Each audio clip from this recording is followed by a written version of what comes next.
Okay, hi, this is Mrs. Myers, and we are going to do 26 proofs. I'm not sure how long this video will be, but at least 26 minutes, perhaps more.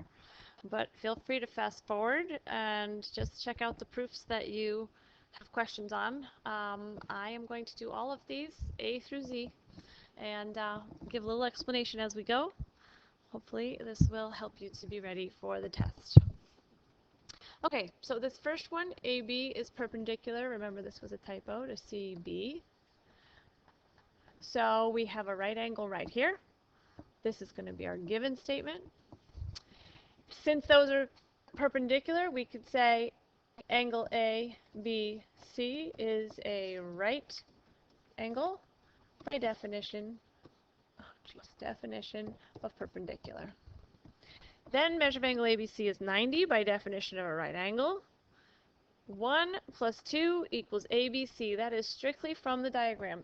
The measure of angle 1 plus the measure of angle 2 equals the whole big angle ABC.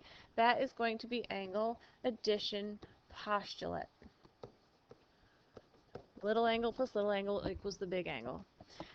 Now we're going to substitute measure of angle 1 plus measure of angle 2 equals 90 degrees. Took out the ABC. Put in the 90, substitution. BC bisects angle DBE. Look at this. BC bisects angle DBE, which means these two angles have to be congruent. So the next statement we're going to say, this one's given. Angle 1, angle 2 is congruent to angle 3. Definition of bisect. Then we can say their measures are equal by definition of congruent. And then angle 1 equals angle 3. Plus angle 3 equals 90. We took out the angle 2 in this equation and replaced it with the 3, and so that's substitution. And so now we can say angle 1 and angle 3 are complementary by definition of complementary. Okay, I have an idea. I'm going to pause this video. I'm going to write and then come back to you with the proofs done, and then I'll just explain them through. That way it won't take as long. Okay, so we're back. I am just going to explain through these proofs. So it should take a little less time without me writing them.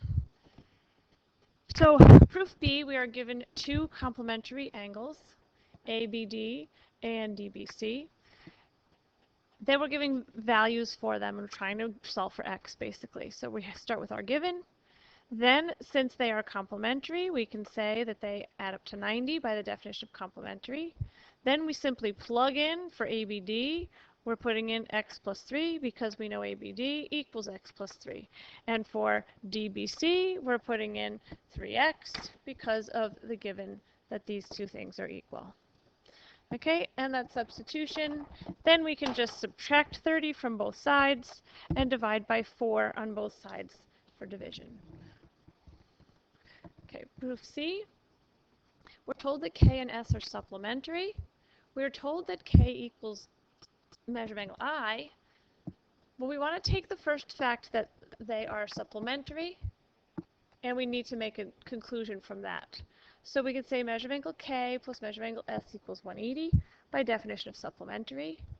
Then, since K and I are equal to each other, we can substitute, take out the K, put in the I into this equation, and then we subtract measure of angle I from both sides, and we get our proof. Proof D. X is the midpoint of MN. So we want to look at our diagram. X is the midpoint of MN. So we're going to mark our diagram. We're told that MX equals XR. So we're told that this equals this. I don't want to mark it that actually I can mark it because that's the given.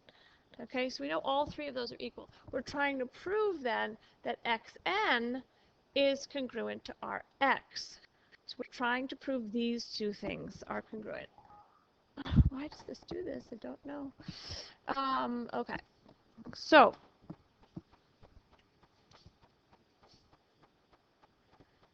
x is the midpoint, which means we can conclude that mx is congruent to xn by definition of a midpoint. Then we can say that those two things are equal by definition of congruent. Our given says mx equals rx, so we can conclude that rx equals xn. Now this could be substitution or transitive. Notice mx equals xn, and mx is also equal to rx. So that's a substitution or a transitive property. Then we just switch the order, and that's symmetric. Okay, proof E, perpendicular. AU is perpendicular to TN, so we could mark our diagram again. Always mark your diagram. We're trying to prove that TUA, that's this one, is supplementary to TAN. So we're trying to prove those two are supplementary. Start with our given. Then since they're perpendicular, we can say they are right angles by definition of perpendicular. Then we can say those angles must equal 90 each by definition of right angles. Notice this is one of those common triples. Perpendicular in the first step, right angles in the second step, equal to 90 in the third step. Then we have this random step here that just says 90 plus 90 is 180, which simplifying might not be the best word for it, but it's just a math fact. Then I put that in there so that we could just have somewhere to substitute into. Since TUA equals 90, I can take out this 90 and put in the TUA. Since TAN equals 90, I could take out this 90 and substitute it for TAN. Then I can put in angle TUA and angle TAN are supplementary by definition of supplementary. Since we know they add up to 180, then they are supplementary by definition. Notice that goes both ways too. You could be told they're supplementary and you conclude they're 180 by definition of supplementary, or you could be told they add up to 180, so you can conclude that they're supplementary, again by definition of supplementary. Okay, proof F, angle 1 and angle 2 are complementary. That's given. So we know that measure of angle 1 plus measure of angle 2 has to be 90 by definition of complementary. Notice you want it in an equation form. Then we're told that measure of angle 2 equals the measure of angle 3. Notice we have to have them as measures, little m's, and equal signs. If we're going to want to substitute somewhere, you can't have congruence because that doesn't work with substitution. Only equations work with substitution. So you have to have everything with the little measures and the equal signs before you can substitute them into an equation. So then we're going to substitute into our equation from 2, step 2, statement 2, measure of angle 1 plus measure of angle 2 equals 90.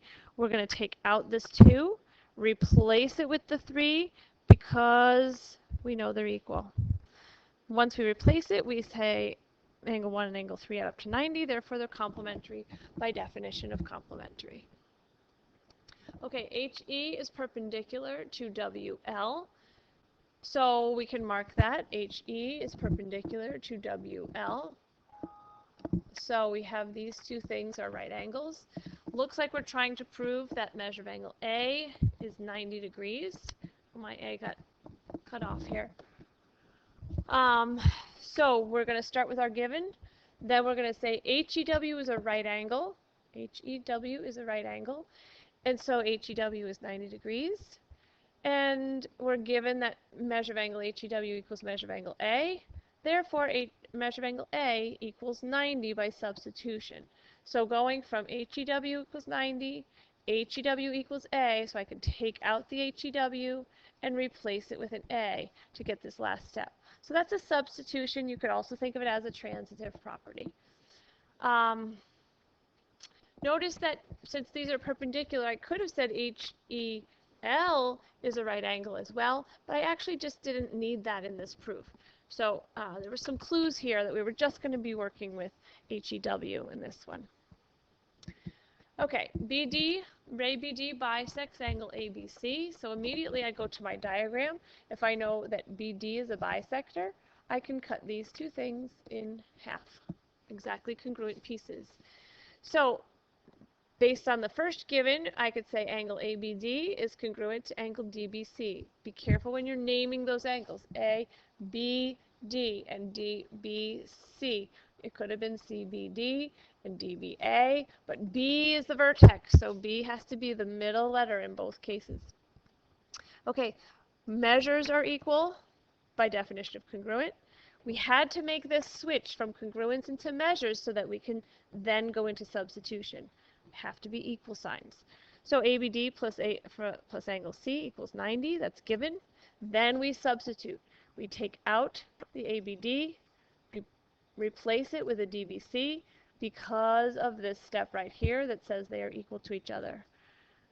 Substitution, then they're complementary by definition of complementary. Okay, so all of those proofs were just dealing with definitions and the vocab types of things and the properties with the addition property, etc. But now we're talking about proofs that use postulates. So now we're talking about linear pair postulate and those types of things. Okay, so of course there's going to still be definitions as reasons and still be properties as reasons, but now we're adding those few postulates that we learned as well. Start with the given. Measure of angle 1 equals 138. Angle 1 and angle 2 form a linear pair. That's definition of a linear pair. Then 1 and 2 are supplementary by the linear pair postulate. Remember, this postulate says if two angles form a linear pair, then they are supplementary. So supplementary has to be in the statement where we're using this postulate, because that's what the postulate says, that they're supplementary. It does not say they're 180. So you have to say supplementary first by linear pair postulate. Then you can move on and say that they're 180 by definition of supplementary then. Now in this proof we're going to take out the angle 1, replace it with the 138 because our given says those two things are equal by substitution. So measure of angle 2 equals 42 by subtracting 138 from both sides. Notice this is another common triple. We're going to see this a lot. Two angles form a linear pair by definition. They are supplementary by linear pair postulate. Then they add up to 180 by definition of supplementary. Okay, the next one is another proof involving the linear pair postulate. We start with our given. Again, here's that common triple. The two angles, 1 and 2, if we look at our diagram, are a linear pair, therefore they're supplementary, therefore they add up to 180 by definition of supplementary. Now we can just substitute. Angle 1 is 5y minus 3, so I put that here in place of angle 1. Same thing for angle 2. Substitute, simplify, add 2 to both sides, divide by 7 on both sides, we get our answer. Proof K, again, same common triple. 2 and 3 form a linear pair, therefore they're supplementary, therefore they add up to 180. Definition of supplementary. Remember, supplementary word is when we're using the linear pair postulate. Okay? So in this proof, we substitute in, we subtract measure of angle 3 from both sides. I don't know why that keeps popping up. There we go. Subtract measure of angle 3 from both sides and turn it into congruence because our proof says congruence. So we want to make sure that our last line says that. All right, L. 2 plus 3 plus 8 plus 4 equals 180. Measure of angle 2 plus measure of angle 3 plus measure of angle 4 equals 180. That's given. This next step said definition of a linear pair. Now, you don't want to say 2 plus 3 plus 4 is a linear pair. Look at the diagram. 2, 3, and 4 cannot be a linear pair. A pair is two angles. The only linear pair in the diagram is angle 1 and 2. So 1 and 2 are a linear pair, therefore they're supplementary, therefore they add up to 180. Again, there's our triple. Then we use substitution. Since both of these things equal 180, then we can set 2 plus 3 plus 4 equal to 1 plus 2. We do that by substitution in step 5. Now we can subtract the measure of angle 2 from both sides, and we get our proof. This was a mistake. So you can ignore that one. Not sure what I meant there, but we can ignore that one. We're going to go on to transitive property proofs. This is just using the transitive property. So we're told that 1 is congruent to 2, and 2 is congruent to 3. We want to try to get measure of angle 1 is 40 degrees if we know that 3 is 40 degrees. Anytime you're kind of marking things in your diagram and there's 3 things involved, or sometimes even 4 things involved, it sort of lends itself to automatically a transitive property. 1 is to 2, 2 is to 3, therefore 1 is to 3. So that's what we're going to do here. We switch them into equal signs because our proof involves equality, and so does one of our givens. So we want to get it into equals instead of just leaving it in congruence. So 1 equals 2 and 2 equals 3 by definition congruent. Therefore 1 equals 3 by transitive. 1 is to 2, 2 is to 3, therefore 1 is to 3. Transitive. Then we can use our given, measure of angle 3 equals 40, and then we can substitute. Measure of angle 1 equals 40. We take out the 3, we put in the 1. Or you can think of it this way. Measure of angle 1 is to 3, zigzag. 3 is to 40, therefore first is to last. 1 is to 40. So this last step could also be a transitive or a substitution. Okay. Oh, angle 3 is congruent to angle 1. Angle 2 is congruent to angle 4 is given. Here's our diagram. 1 is to 3. 2 is to 4. We're trying to prove that this whole big angle is congruent to this whole big angle. Seems kind of like logical, right? If it's made up of the same 2 congruent angles, they must be congruent to each other. When I see this given in proof, I think I must be using angle addition postulate in here somewhere. And so here we go. First switch to the measures are equal by definition of congruent. Then we want to say measure of angle 1 plus measure of angle 2 equals the measure of angle ABC. That's angle addition postulate. As well as measure of angle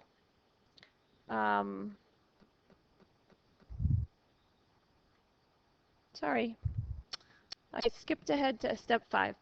Let's start over. Angle 1 is congruent to angle 3. Angle 2 is congruent to angle 4. Therefore, the measures are equal by definition of congruent. Then we're taking this first equation, measure of angle 1 equals the measure of angle 3. And look what we're doing. We're adding the measure of angle 2 to both sides. We can do that by the addition property of equality. Then we say the measure of angle 1 plus measure of angle 2 equals 3 plus 4. That's just a substitution. Since 2 equals 4, then we can take out the 2 and put in the 4 in its place by substitution. Now we have measure of angle 1 plus measure of angle 2 and measure of angle 3 plus measure of angle 4 are equal to each other. We establish then that measure of angle 1 plus measure of angle 2 equals ABC by the angle addition postulate, and 3 plus 4 equals BCD by the angle addition postulate. Keep in mind, I could have put this earlier, which is when I was saying it that way, I could have established that fact earlier. So sometimes in proofs, the order is going to be a little different, especially when you start writing them yourself. You might have chosen to put that step earlier, and it's okay. Okay, so now we've established that fact. We can now use substitution. We take out the this equation. Take out this equation in statement 4. We're going to single that out. We're going to 1 plus 2, this whole side. We're going to take it out and replace it with ABC. So that goes here. And then the other side, 3 plus 4 We're going to take it out, and we're going to replace it with BCD, because 3 plus 4 equals BCD. Now we have those measures are equal. We can say they're congruent by definition of congruent. Okay, switching to this next packet now, proofs of the theorems. We proved the vertical angles theorem on the last video. I'm going to start with the congruent supplements theorem proof here because I want to use that to show you another way to prove the vertical angles theorem. So remember that when we're proving a theorem, if you read the theorem, it gives you basically your given and your proof. If two angles are supplementary to the same or to congruent angles, then the two angles are congruent to each other. Well, the given becomes two angles that are supplementary to the same angle. But you want to make it specific. Angle A, angle B, and angle C are our specific angles. And then the proof is going to be the conclusion, the then part of this theorem. The two angles are congruent. So we're going to prove angle B congruent to angle C. So we start with our given. Then since they're supplementary, we could say they add up to 180. Then we can substitute. Since both of these things equal 180, we could set them equal to each other by substitution. Then you can subtract the measure of angle A from both sides, and you get angle B equals angle C, and then they're congruent by definition of congruent. So we're going to prove the vertical angles theorem here. For some reason, I forgot a diagram, so this is what the diagram is supposed to look like. Angle 1 and angle 2 are vertical angles. That's given. Again, if we read the theorem, if two angles are vertical angles, so our given said, okay, here's these two angles that are vertical angles. Our proof is going to be from the then. Then those two angles are congruent. Okay, so if 1 and 2 are vertical angles is given, then we're going to prove 1 and 2 are congruent to each other. Start with the given. Since they are vertical angles, we look at our diagram and we can state 1 and 3 are a linear pair and 2 and 3 are also a linear pair by definition of linear pair. Therefore, that makes 1 and 3 supplementary and 2 and 3 supplementary by linear pair postulate. Remember that word supplementary is in there. Okay, now we could go straight to saying 1 is congruent to 3 because of that last theorem we just proved, congruent supplements theorem. If two angles are supplementary to the same angle. So look, angle 1 is supplementary to 3, and angle 2 is also supplementary to 3. So there's two angles supplementary to the same angle 3. Then those two angles, 1 and, this is a mistake, 2, are congruent to each other. 1 is congruent to 2. Congruent supplements theorem. Okay, right angles theorem. Angle 1 is a right angle. Angle 2 is a right angle. Again, the given comes from the if. If two angles are right angles. Okay, so 1 and 2 are right angles. Then prove the two angles are congruent to each other. Okay, so we're trying to prove 1 is congruent to 2. We do this by saying, okay, if they're right angles, then they each equal 90. If they both equal 90, we can substitute to say they equal each other. And then definition of congruence gives us that they're congruent to each other. Proof of the congruent complements theorem. If two angles are complementary to the same or two congruent angles, then the two angles are congruent. So I did the supplements theorem using the same angle. So this time with the complements theorem, I want to use this or two congruent angles. So in this one, angle 2 and angle 4 are complementary. Angle 3 and angle 5 are complementary. And we know that 4 is congruent to 5. So in this case, we have two angles, angle 2 and angle 3, that are complementary to not the same angle, but to congruent angles. 2 is to 4 and 3 is to 5. So it's not the same angle this time, but to congruent, known congruent angles. So we have all that given in there. Complementary to the congruent angles. Then we can say that 2 plus 4 is 90 by definition of complementary, and 3 plus 5 is also 90 by definition of complementary. By substitution, we set them equal to each other. Then by definition of congruent, we take our given that angle 4 is congruent to angle 5, and we can say that they're equal by definition of congruent. That's going back to our given. We do that in order to be able to substitute them in for each other. If 4 equals 5, now it's okay to substitute for each other. So 2 plus 4 equals 3 plus 4 by substitution. We took out the 5 and we put in the 4 instead. Now we've got a 4 on both sides, so we can subtract that 4 from both sides. We get 2 equals 3, or 2 is congruent to 3. Okay, proof of the theorem that states if two angles are supplementary and congruent. So given two angles that are supplementary, 1 and 2 are supplementary, and congruent, 1 and 2 are congruent, prove then that two angles are right angles. They must be right angles. So given our congruence and supplementary, we could say the measures are equal by definition of congruent. We can also say that they add up to 180 by definition of supplementary. Then we can say, well, if 1 equals 2, then wherever there's a 1, I could put a 2, and wherever there's a 2, I could put a 1. So take this equation, and I used it twice. Measure of angle 1 plus, oops, take out the 2, put in the 1, and that is a substitution, right? Then I could use it again. This time, take out the 1 and put a 2, and I still have a substitution. So I used that actual statement from 3. I wrote it twice in 4. Once substituting 1 for 2, and once substituting 2 for 1. Then we get measure of angle 1 plus measure of angle 1 equals 2 times the measure of angle 1. That's just simplifying, adding like things together. Same thing over here. 2 times measure of angle 2 is 180. Then we can divide both sides by 2 to get 90, and then we know that they're right angles by definition of right angles because they each equal 90. All right. Almost done, guys. Given QVW and RWV are supplementary, now we're writing proofs. This is the fourth part here. Writing proofs using those theorems.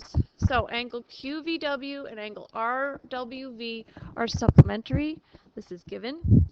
Angle QVW and QVP are a linear pair. This is just by looking at our diagram. QVW, QVW, and QVP, QVP are a linear pair. That's just from looking at the diagram by definition of linear pair. Because we want to say that those two are supplementary to each other by linear pair postulate. Because then we can use this congruent supplements theorem. Notice we've got QVW supplementary to RWV, and the same QVW supplementary to QVP. One because it's given, the other because they're a linear pair. But that leaves us with QVP and RWV, both supplementary to the same angle. So if they're supplementary to the same angle, then they're congruent to each other by congruent supplements theorem. That's a good use of that theorem. It made it a 4-step proof instead of, probably a 9-step proof. Vertical angles theorem is helpful as well. We're given these facts with the algebraic expressions. We can state by looking at the diagram these two angles that they're mentioning here, ABC and EBD, are vertical angles by definition, which means they're congruent to each other by the vertical angles theorem. Remember, it's the theorem that says they're congruent. Then we can say that the measures are equal by definition of congruent. Again, this right here is commonly tripled together as well. Now we're just substituting in ABC equals 2x minus 3, so we put that in. And DBE equals 85, so we put that in. Then we add to both sides and divide to solve for x. W, angle 1 and angle LMK are vertical angles. Notice I didn't start with my given here. I didn't start with my given because I thought out this proof ahead of time. Angle 1 is congruent to angle 2. I want to say that ML bisects GMK. ML bisects GMK. I want to be able to say then that GML and LMK are congruent to each other. That's the way I'm going to be able to say that that is a bisector. So I kind of worked backwards from that fact and noticed I'm going to really need a transitive property here. And in order to keep my transitive property in the right order, which I know it doesn't always have to be in the same order, but I wanted to show you how I manipulated this proof so that it was exactly in the zigzag order. Remember we said like A is to B, B is to C, C is to D, D is to E, right? Then A is to E, that kind of an order. But so I didn't start with my given. I started with the fact that angle 1 and angle LMK are vertical angles, and angle 2 and angle GML are also vertical angles. So that's just by definition of vertical angles. Then I'm able to say that LMK is congruent to angle 1 by the vertical angles theorem. Now I purposely put LMK first because I want this zigzag. LMK is to angle 1, zigzag. Angle 1 is to angle 2. That's my given. Zigzag. Angle 2 is to GML. That's by vertical angles because I said they were vertical angles up here. Now I could say they're congruent by the vertical angles theorem. So I've got LMK is to 1, 1 is to 2, 2 is to GML. Therefore, the first GML is, I'm sorry, LMK is the last GML. So that's a pure transitive property there. Now that I know those two angles are congruent, I can call ML a bisector by definition of a bisector. Okay, using the congruent complements theorem, I put these side by side to show you how the congruent complements theorem can be used to save some steps. So I did this proof without the congruent complements theorem first. Angle 3 and angle 2 are complementary. Measure of angle 1 plus measure of angle 2 equals 90. Those were both given. I chose to use this first given. Angle 3 plus angle 2 is 90 by definition of complementary. Then I was able to substitute 1 plus 2 equals 3 plus 2, and then subtract 2 from both sides, and then get that 1 is congruent to angle 3. But if I choose the other given first, over on this side, these are complementary, 3 and 2 are complementary. 1 plus 2 is 90. I'm going to call those complementary now. So I'm going to use that given and say angle 1 and angle 2 are complementary. Because now I have two angles again. 3 is complementary to 2. 1 is complementary to 2. Well, if those two angles, 1 and 3, are both complementary to the same angle 2, then 1 is congruent to 3 by the congruent complements theorem. All right, ABD is a right angle, and EDB is a right angle. That's given. So we can say that they're both equal to 90 degrees. Now, angle addition postulate. We've got these angles here. We know that CBD is congruent to CDB. Those two angles are congruent. And we're trying to get that ABC, this one, is congruent to this one. So again, we're going to have to involve the angle addition postulate here because we're pushing them together and making a big angle ABD. So we know that ABD is a right angle, so it equals 90. We know that ABC plus CBD equals ABD. ABC plus CBD equals the whole big angle ABD. That's the angle addition postulate. And same thing on the other side. EDC and CDB equals EDB. Then we can substitute ABC plus CBD. Take out the ABD, replace it with the 90 that we know it's equal to. And over here, take out the EDB, replace it with the 90 that we know it's equal to. Then we can say they're complementary by definition of complementary. And so CBD and CDB are congruent. Why? Because they are two angles, CDB and CBD, that are complementary to the same or congruent angles. This is a little tricky to see here, but we know that angle AB,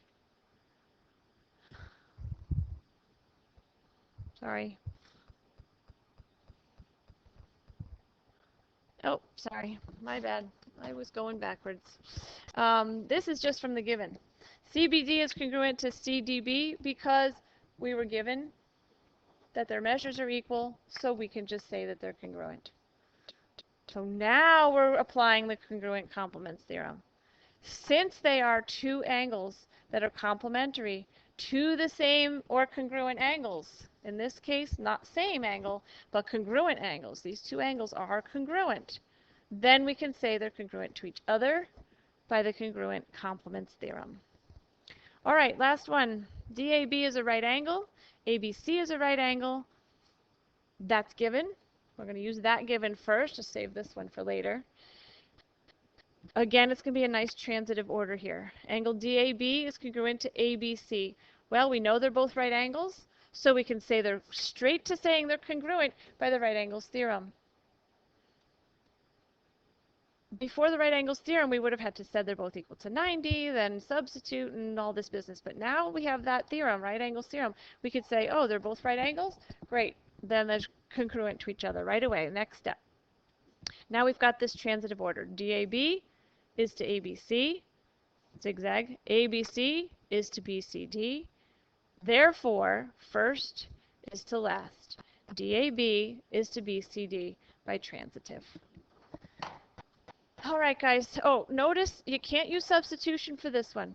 Substitution is only with equations, equal signs, not ever with congruence. Never.